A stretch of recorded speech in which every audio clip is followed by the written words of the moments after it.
Hey guys, welcome back to my channel Siddika's Kitchen and Living. আজি মই কি বনাম জানে চাইনিজ সস নোহোৱাকে হানি চিলি পটেটো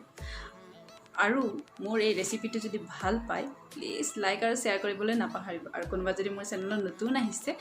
সাবস্ক্ৰাইব এটা কৰি দিব তেতিয়া হলে বলক ৰেচিপিটো ইয়াৰ বাবে লৈছো মই তিনিটা সৰু সৰু আলু আপোনালোকে নিজৰ ইচ্ছামতে ল'ব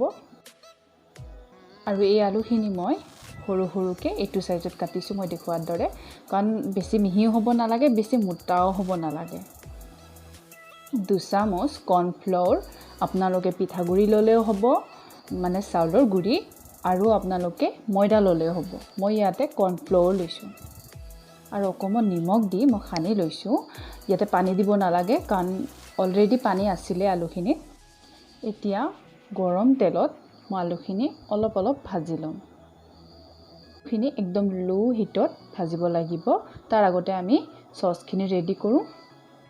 এটি গাৰ্লিক সস ৰেডি কৰিবৰ কাৰণে ইয়াতে আমি নহৰু লৈছো অলপ সৰু সৰুকে কাটি আৰু ইয়াতে আমি টমেটৰ সস দি দিছো দি মিক্স কৰি দিম বাস আমাৰ ৰেডি হৈ গল সস গাৰ্লিক সস আলুখিনি ভজা হৈ গল লক্ষ্য কৰিব মই আলুখিনি একদম কম ভাজিছো এতিয়া জাস্ট অলপ অলপকে ভাজিম পিছত আকৌ দিম এই আলুখিনি মই দুটা ভাগত ভাজিছো যাতে লাগি নধৰে হিকাৰণে মই দুটা ভাগ কৰি লৈছো এতিয়া ইয়াতে এটা ক্যাপসিকাম লৈছো আৰু এটা পিয়াজ লৈছো বাস কাটি লওঁ এইবোৰ সৰু সৰুকে কাটি লৈছো আৰু ৰেডি কৰি লৈছো মই এটা বাটিত আধা কাপ পানী দিছো আৰু এচামুচ কৰ্ন ফ্লোৰ দিছো মিক্স কৰি লৈছো এতিয়া মই একদম হাই ফ্লেমত এই যিখিনি আলু আগতে ভাজি থৈছো ন সেইখিনি এতিয়া ইয়াতে ঢালি দিম আৰু মই আলুখিনি দুবাৰ ভাজিছো এবাৰ কম ভাজিছো এবাৰ একদম ৰঙা কৰি বেছি জুইত ভাজি লম আমাৰ আলুখিনি ৰঙা ৰঙা হৈ গৈছে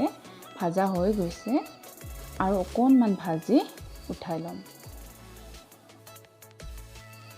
আলুখিনি দুবাৰ ভাজিলে ক্ৰিস্পি হয় আমি ইয়াতে নিমখ চিটাই এনেকৈ খাব পাৰো এবাৰ শুনকচোন কিমান ধুনীয়া ক্ৰিস্পি হৈছে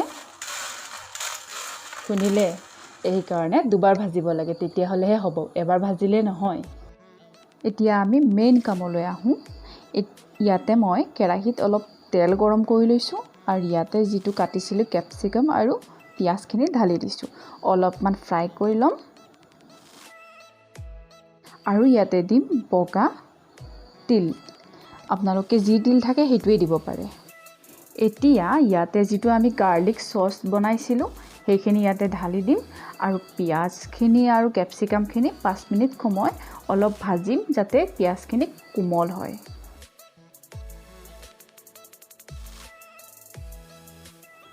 আমাৰ এইখিনি কোমল হৈ গল এতিয়া আমি যে আকৌ ৰেডি কৰি দিছিলো কৰ্ন ফ্লোৰ মিক্সৰণখিনি সেইখিনি ইয়াতে ঢালি দিম আৰু অকনমান পানীও দি দিম আৰু ইয়াতে দিম মই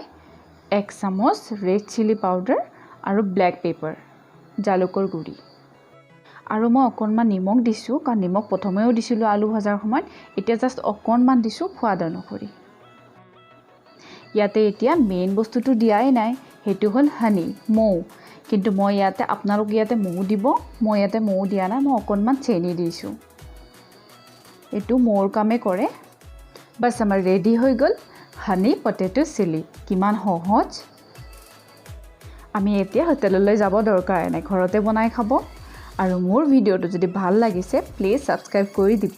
আৰু লগতে বেল আইকনটো বজাই দিব আকৌ আহিম বাই বাই